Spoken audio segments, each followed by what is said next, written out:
افسانچہ ایک آسان مگر مشکل صنف سخن ہے۔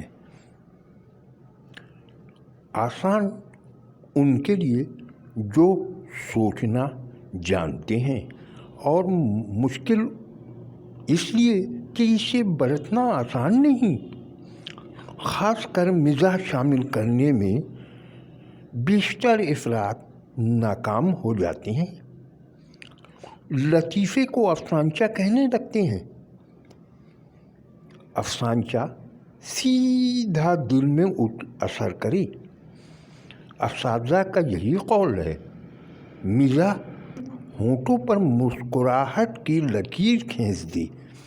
قہقہہ لگانا ہمارے خیال سے افسانچے کو لطیفے کی طرف دھکیل دیتا ہے۔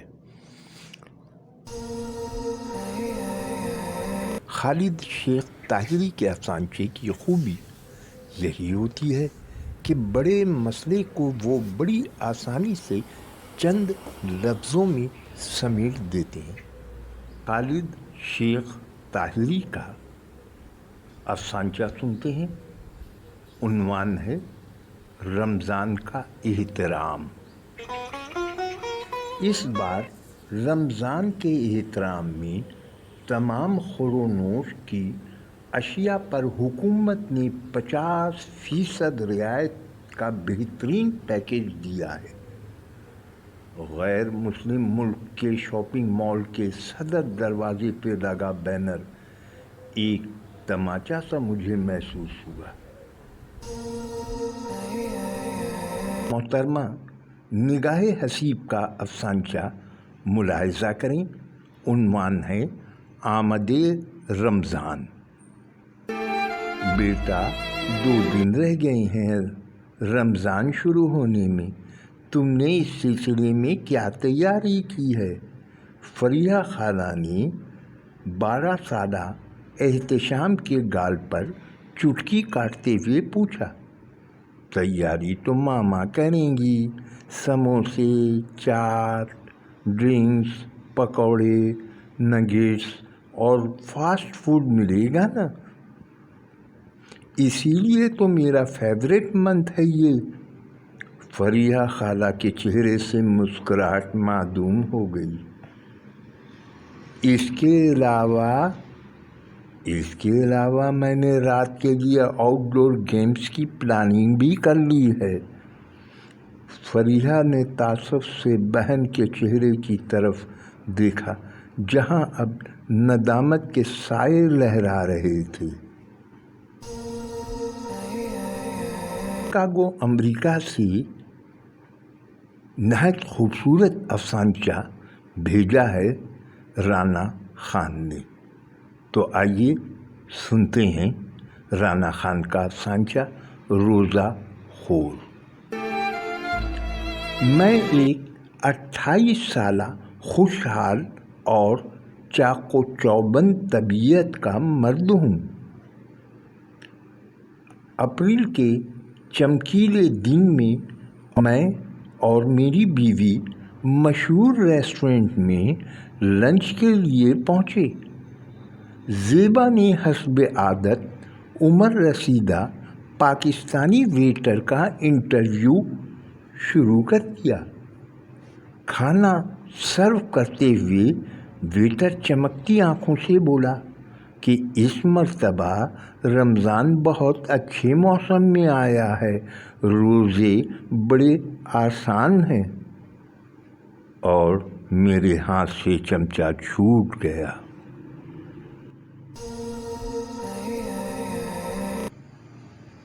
اور اب ہم سنتے ہیں آکاش مغل کا افسانچہ گستاخ کہیں کا۔ صبح سویرے میسنجر آن کیا، ان باکس میں کسی کا پیغام منتظر تھا۔ سلام سر، بہت پہلے آپ کو فرینڈ ریکویسٹ بھیجی تھی، لیکن شاید آپ ہمیں اپنے معیار کا نہیں سمجھتے۔ پلیز سر، ہم غریبوں کی فرینڈ ریکویسٹ بھی قبول فرما لیا کریں پلیز۔ میں نے اس کی درخواست قبول کر لی اور ہم ایک دوسرے کے فیس بک فریم بن گئے۔ شام کے وقت رمضان کا چاند نظر آ گیا۔ رات کے وقت ان باکس میں اس کا میسیج آیا۔ حدیث نبوی ہے کہ جس نے سب سے پہلے کسی کو رمضان کی مبارکباد دی، اس پر جنت واجب اور جہنم کی آگ حرام ہو گئی۔ شیطان آپ کو شیئر کرنے سے روکے گا۔ آپ جلدی سے درود پاک پڑھ کر سب کو شیئر کر دیں۔ آج رات ہی آپ کو خوشی خبری ملے گی۔ میں نے جواب میں لکھا، یہ من گھڑت حدیث ہے جس کا حقیقت سے کوئی تعلق نہیں، البتہ آپ یہ حدیثیں پڑھ لیں۔ پوچھا گیا کون سی حدیث؟ میں نے لکھا، فرمان نبوی ہے کہ جو شخص مجھ پر جھوٹ باندھے تو وہ اپنا ٹھکانہ جہنم بنا لی۔ صحیح بخاری 1291، صحیح مسلم 933۔ اس لیے میرے بھائی احتیاط کریں، بلا تحقیق کوئی بات بالخصوص احادیث مبارکہ آنکھ بند کر کے شیئر کر کے کسی جھوٹے کی جھوٹ میں شامل ہونا ہر درجہ جہالت ہے۔ تھوڑی دیر بعد اس کا جوابی میسیج آیا، اچھا تو خود تو ایک حدیث کو من گھڑت کہہ رہا ہے اور جھوٹا، جاہل اور جہنمی تم مجھے سمجھاتا ہے، گستاخ کہیں کا۔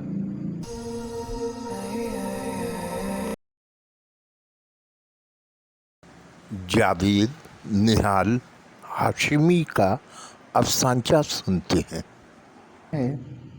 نفل روزہ، شب برات اور نیاز فاتحہ جیسے معاملات میں عابد صاحب سے مسلکی اختلافات تھے، لہذا چاند رات کو میں نے موقع دیکھ کر تنزن پوچھا، پورے رمضان میں اس سامنے والی بھکارن کو ہر روز کسی نہ کسی گھر سے افطاری پہنچ رہی تھی، اکثر ایک سے زیادہ گھرانوں سے بھی افطاری پہنچ جاتی، مگر میں نے نوٹ کیا کہ آپ کے یہاں سے کبھی افطاری نہیں پہنچی، کیا اس کے پیچھے بھی کوئی مسلکی معاملہ ہے؟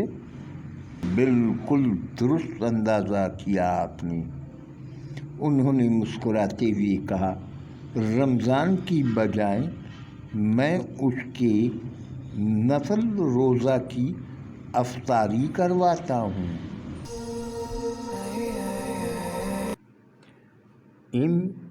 سلام حمید کا افسانچہ سنتے ہیں۔ عنوان ہے احساس۔ عصر کا وقت بیت رہا تھا، مگر اب تک گھر میں افطاری کا اہتمام نظر نہیں آیا۔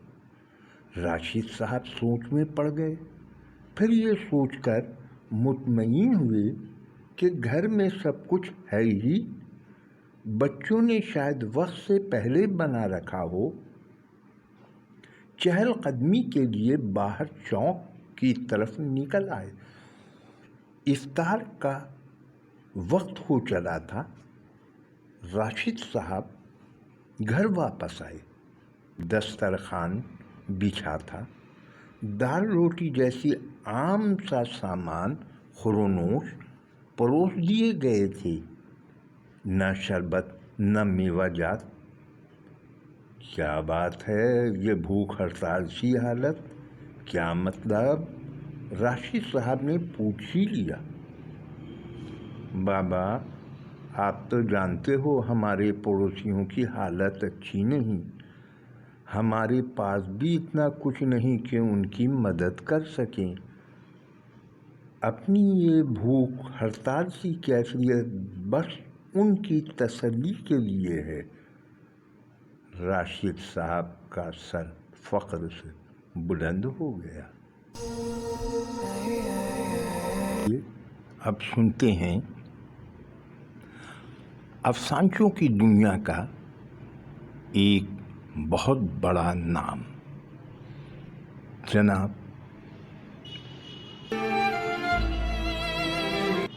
بشیر مالیر کوٹلوی کا افسانچہ مباحثے۔ بھری محفل میں وہ 1 گھنٹے سے اسلام پر دھواں دھار بحث کر رہے تھے۔ انہوں نے پوری تاریخ اسلام کھنگال کر رکھ دی۔ جائز و ناجائز کا ذکر ہوا۔ اذان ہوئی تو صرف میں اکیلا اٹھ کر مسجد کی طرف چل دیا۔ میں نماز پڑھ کر لوٹا، وہ اب بھی مباحثے میں مصروف تھے۔